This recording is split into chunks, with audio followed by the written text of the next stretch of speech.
Hello, David. Hello. Let us move on with this question. How are risks linked to objectives? Yes, that's a very important question. Risk doesn't exist in a vacuum. Risk is related to something. You have to say that something is at risk. I can't just say, I have a risk. What kind of risk are we talking about?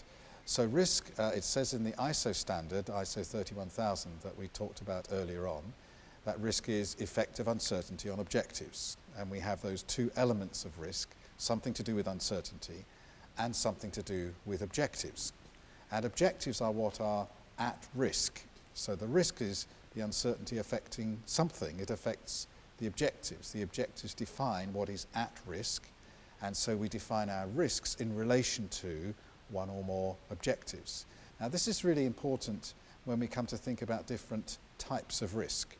So we have different types of objectives in organizations, in business, in life in fact. So we might say we have strategic objectives. Now we can define risk in terms of strategic objectives and we call it a strategic risk. A strategic risk is the effect of uncertainty on strategic objectives. Or we might talk about financial risk. Financial risk is the effect of uncertainty on financial objectives. Environmental risk affects environmental objectives. My personal risk affects my personal objectives. So to be healthy and to be happy and to be wise and to have good friendships. My personal risks are risks that affect those personal objectives. A national risk that affects a country affects our national objectives. A project risk affects project objectives.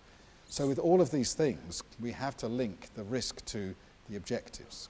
So there should be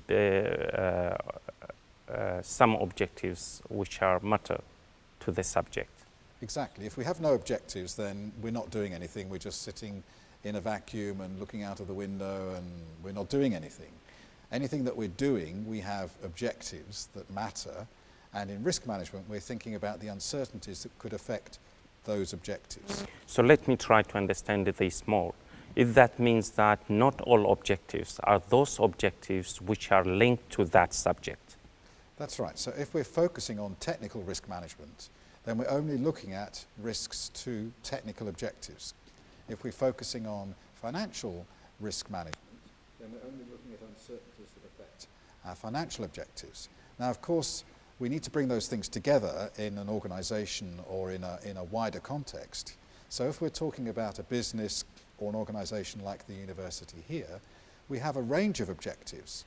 In fact, we should have a hierarchy of objectives. So we start at the very top with our strategic objectives, with our corporate objectives, and we break those objectives down progressively through a hierarchy. So our corporate strategic objectives are broken down into a number of, let's say, departmental objectives or functional objectives.